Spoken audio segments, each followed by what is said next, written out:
Welcome to The Explainer. Have you ever looked at a massive skyscraper and just wondered, how? How does that thing stay up? Well, it's not just about steel and concrete. Today, we're going to open up the Master Builder's Toolbox and really dig into the hidden layers of knowledge, materials, science, and math that literally shape the world around us. So what does it really take to build all the stuff we live and work in every single day? It's so much more than just stacking some bricks or pouring a slab of concrete. It's about having this deep, almost intuitive understanding of how materials actually behave, how science can make a place comfortable, and of course, how math makes sure the whole thing is safe and sound. It all comes down to this kind of ultimate builder's toolbox. But here's the thing, it's not filled with hammers and saws. It's filled with layers of knowledge, of skill.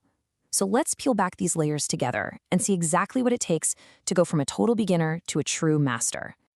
All right, so our first layer is the one you can actually touch and feel, the materials. This is the raw stuff, the fundamental building blocks of, well, everything. Let's start with the big three. See, it's not just about knowing what concrete, steel, and timber are. It's about knowing what they're good at. Concrete's superpower, compressive strength. You can squeeze it all day long and it won't buckle. Steel, on the other hand, has incredible tensile strength. You can pull and stretch it, which is exactly why it's the skeleton for our tallest buildings. And timber, well, timber is the jack of all trades, right? It's strong but also super easy to work with. So let's talk about tensile strength. It's basically a material's ability to resist being pulled apart. Just picture a suspension bridge for a second. Those massive steel cables are constantly being pulled. They're in a state of tension, holding up the entire road. That right there is tensile strength in action. It's what lets a structure be incredibly strong, but also have a little bit of flex. And on the flip side, you've got compressive strength. It's the total opposite. How well does something resist being crushed? This is where concrete is king. The entire weight of a skyscraper is pushing down on its foundation, and it's concrete's amazing ability to handle that crushing pressure that keeps our world from, crumbling into dust.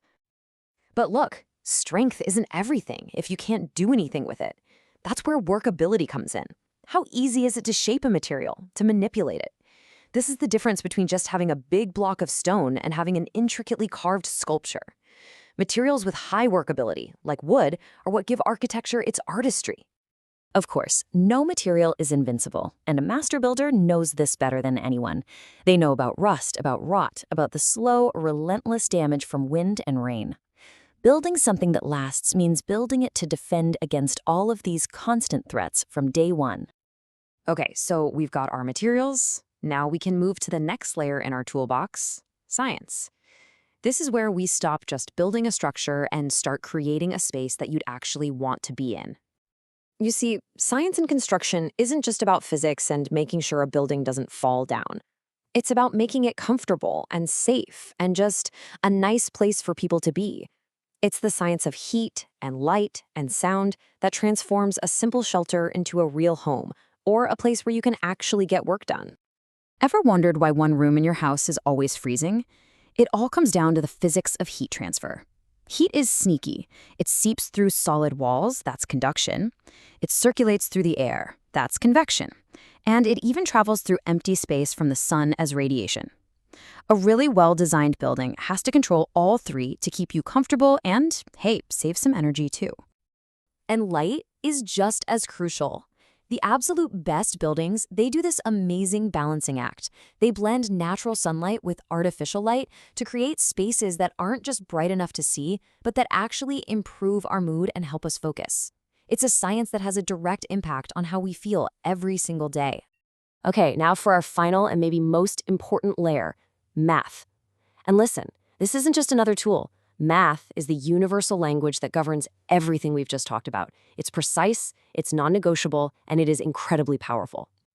The great thing is, math in construction is never abstract. It's a tool that answers the most critical questions you can imagine. Algebra basically tells us, hey, is this beam going to break under all that pressure? And geometry tells us, do we have enough concrete to even build the foundation?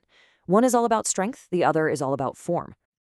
Now, a formula like Hooke's law, yeah, it might look a little intimidating, but it is a lifesaver, literally. It lets engineers predict with incredible accuracy exactly how much a beam is going to bend under the weight of a truck or a crowd of people or even a heavy snowfall. This isn't just guesswork. This is the math that keeps us all safe. So there you have it. The tools are on the table: materials, science, and math. But just having a toolbox doesn't make you a master, right? The real art, the real magic is in knowing how to put it all together. The path to mastery is definitely a journey. You start with the basics, right? Just knowing the facts and terms. Then you learn to apply that knowledge to solve problems you've seen before. But true mastery, that comes when you can analyze really complex situations and create brand new solutions for problems maybe nobody has ever faced before. The very first step on this path is learning to calculate. It's pretty straightforward. You're given a problem with a clear set of inputs, and your job is to use the right formula to get the right answer. It's the absolute bedrock of engineering. Next, you learn to analyze, and this is a huge leap. It's not about just finding the right answer anymore. Now, it's about breaking down a complicated problem, identifying all the different moving parts, and seeing how they all connect to each other.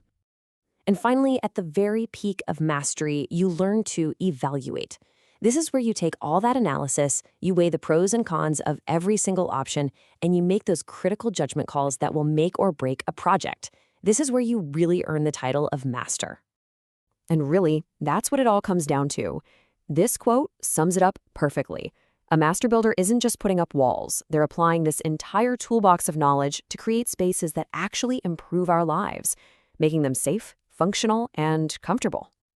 So we've unpacked the toolbox, we've gone through the principles. The only question that's left is, with all this incredible knowledge and power at our fingertips, what are we going to build next? Because whatever the answer is, it's going to shape the world of tomorrow.